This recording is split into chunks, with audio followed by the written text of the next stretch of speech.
Maraknya kasus bullying, Lembaga Indonesia Data digital around the Nasional Hukum dan Tanggung tindak penindasan yang Kesehatan Mental atau sebesar 50 pendidikan seperti sekolah. Mental Health Survey mengukur total populasi.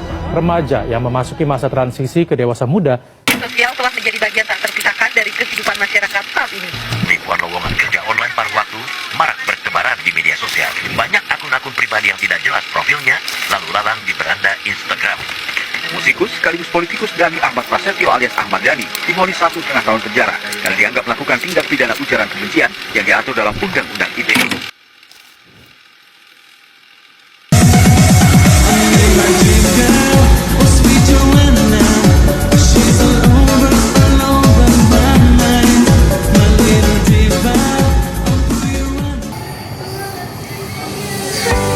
Assalamualaikum warahmatullahi wabarakatuh.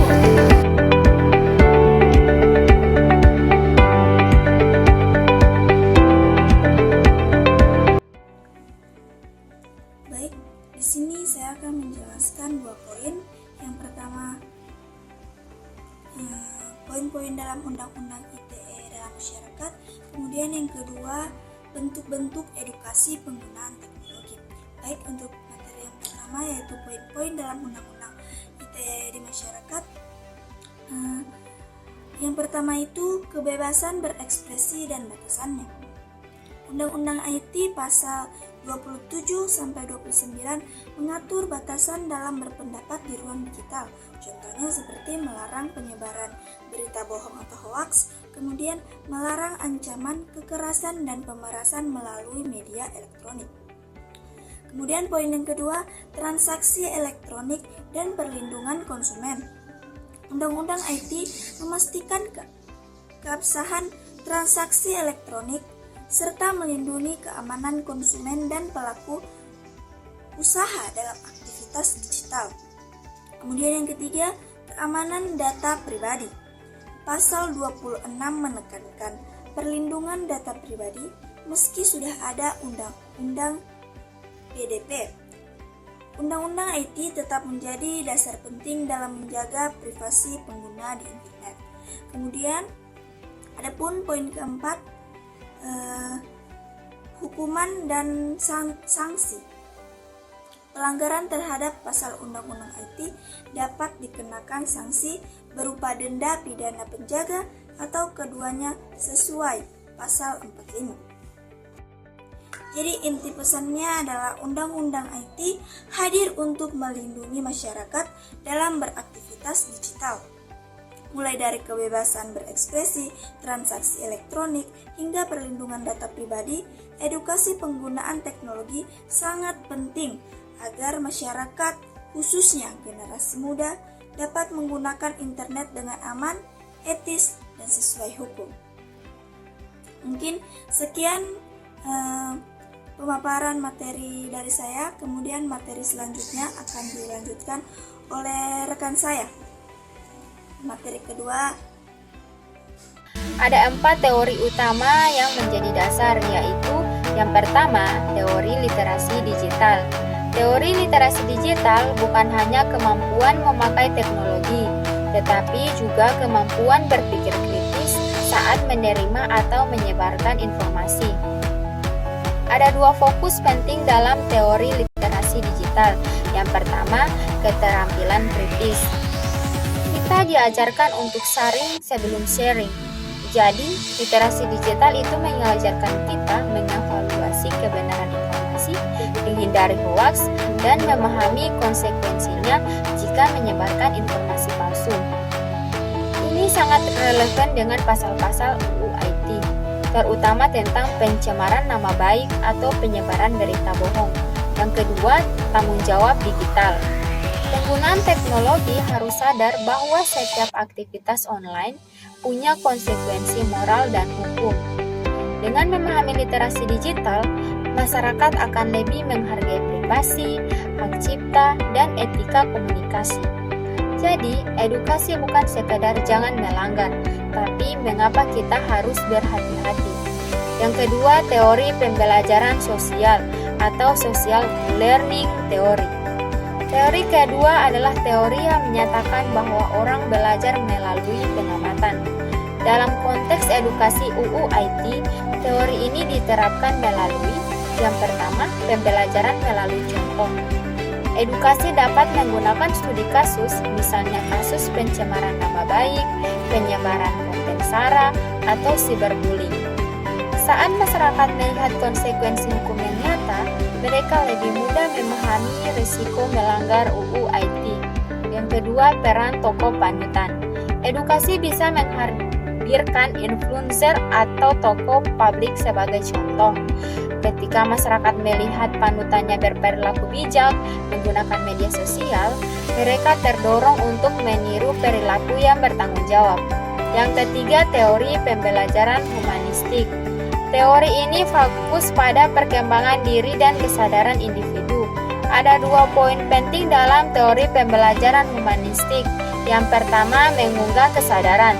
Edukasi tidak hanya memerintah ini salah atau ini benar. Edukasi hanya membuat masyarakat sadar bahwa mematuhi aturan adalah pilihan yang tepat karena memahami dampaknya, bukan hanya karena takut hukuman. Yang kedua, pencegahan lebih utama. Pendekatan humanistik meningkatkan pencegahan daripada penindakan. Dengan menanamkan nilai moral dan etika digital, sedini mungkin pelanggaran UU IT bisa ditekan dan hukum berfungsi sebagai pelindung bukan alat yang menakutkan. Yang keempat, teori kognitif. Teori ini berfokus pada proses mental seperti memori, berpikir, dan pencegahan masalah. Ada 2 penerapan utama dalam teori kognitif. Yang pertama, pemahaman konsep hukum secara rasional. Edukasi harus membantu masyarakat benar-benar memahami isi UU IT, bukan cuma hafal pasalnya.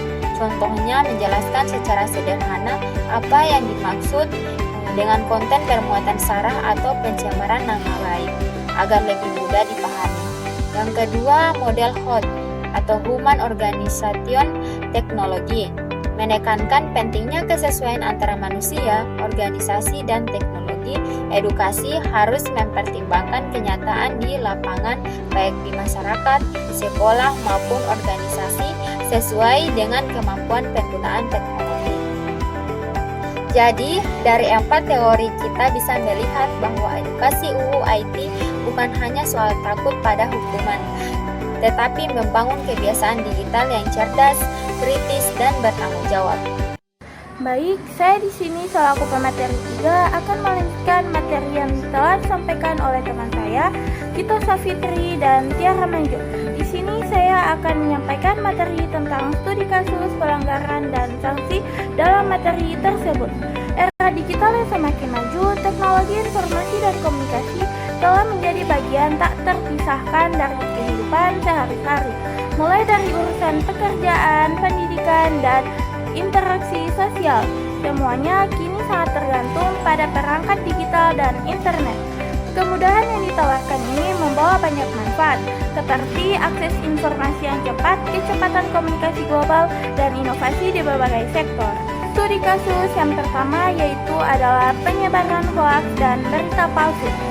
Contohnya, akun Facebook menyebarkan foto dan video lama yang diklaim sebagai kejadian terbaru dari bencana alam. Informasi tersebut memicu kepanikan massal dan mengganggu upaya evakuasi. Pelanggarannya yaitu melanggar pasal 28 ayat 1 Undang-Undang IT, yaitu setiap orang dengan sengaja dan tanpa hak menyebarkan berita bohong akibatkan kerugian konsumen dalam transaksi elektronik.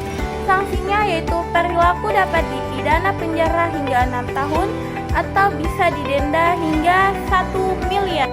Yang kedua yaitu adalah akses legal dan peretasan atau haksi.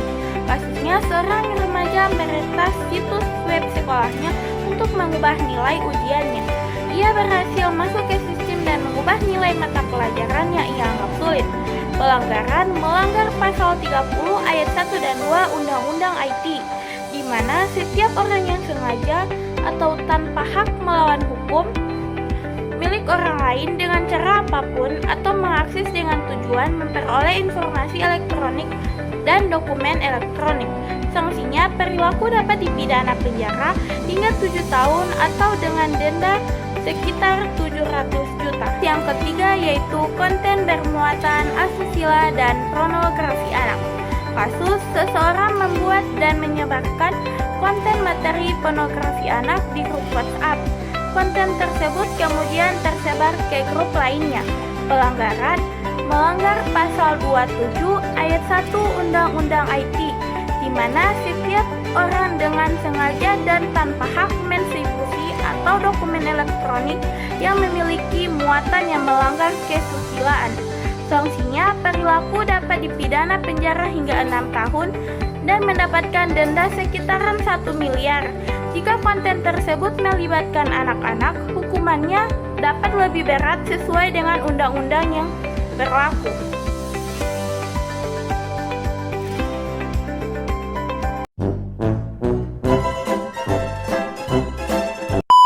Saya akan memaparkan